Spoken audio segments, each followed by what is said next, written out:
shtetërore, edhe sepse ju e dini që janë shkurtuar edhe mjetet për mbrojtje. Padrejtisht. Pra po thoni se duhet t'ja ndihmoj një organizimi të tillë, një protestë të tillë edhe një qëndrim institucional i Kosovës. Unë e di se këto protesta janë presion qytetar.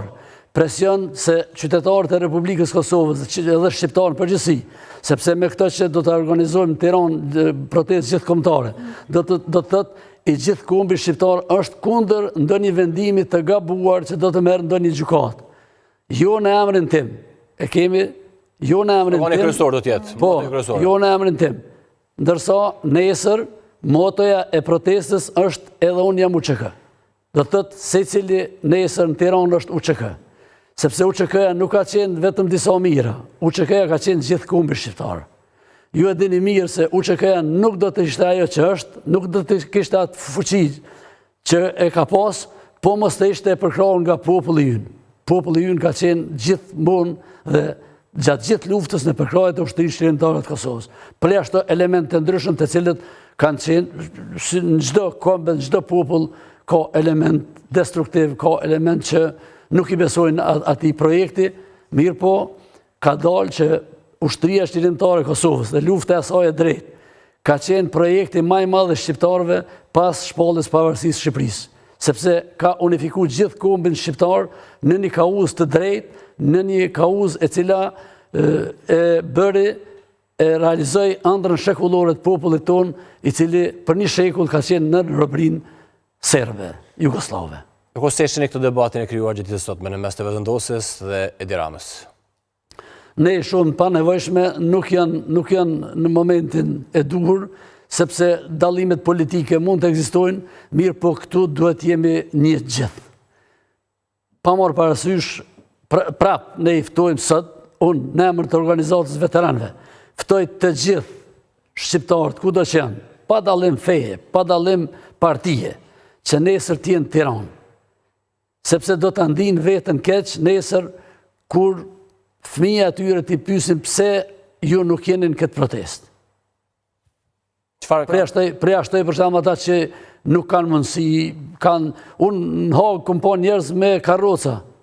Ka ardhur shumë interesant kur njerëz me karroca, invalid, kam pa në Hagë. Qartë.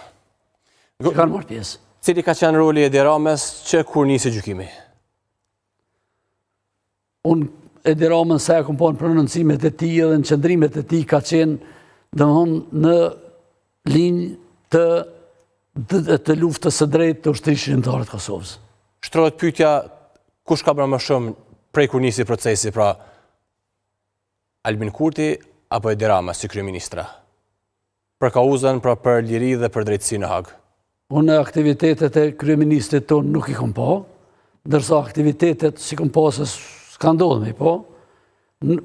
E kam nisë se nuk kam mujt as me shku me i vizitu. Arsyeja është se po do fkan në nënshkrimen shumë dokumenta. Unë e kuptoj për shembull një kryeministër që mos të man anën e për shembull prokurorisë ose diçka po në anën e drejtësisë pa. Edi Rama është në anën e drejtësisë sepse ai vetëm po kërkon drejtësi. Dhe në të gjitha institucionet edhe evropiane, edhe botërore, ku ka pas mundësinë dhe rastin, ai e ka shpreh pakënaqësinë e tij në lidhje me arrestimin dhe gjykimin e krerëve të ushtrisë shërimtare. Ai bie kjo që pra më aktiv dhe më i zëshëm kundër këtij gjykimi që është quajtur si pa drejt ka qenë Edi Rama sesa Albin Kurti? Po, është e vërtet. Po, është e dukshme, shet gjithkush. Por që Albin Kurti si kryeministër në detyrë, pra qeveria e tij ka ndarë miliona para për mbrojtjen. Paktën ky është justifikimi ose arsyetimi i zyrtarëve të qeverisë në detyrë. Ajo ka qenë me ligj, dhe ligjin nuk ka mund askush ta thej. Prandaj ajo ka qenë drejt, domthonë obligim ligjor, sepse kur e formuar gjykatë në parlament është votuar që do të kenë mbështetje për mbrojtjen e atyre, se atëherë nuk është ditë kush do të akuzohet. Po të gjithë atyre që akuzohet është marrë vendim që të kenë mbështetje financiare sa i përket mbrojtjes. Po ju e dini që janë bërë disa shkurtime dhe shumë avokat janë tërheq nga mbrojtja për mungesë fondeve. Dhe këtë përfund, cila është ftesa thirrja juaj për, ndonë se përmendë përpara, për gjithë ata cilët ende janë pa vendosur nëse duhet të shkojnë nesër në Tiranë apo jo? Unë ju thëmë se të gjitha rrugët na çojnë në Tiranë nesër. Ftoj të gjithë që të gjitha rrugët na çojnë në Tiranë. Pa dallim feje, pa dallim partije, pa dallim besimi, pa dallim ideologjik.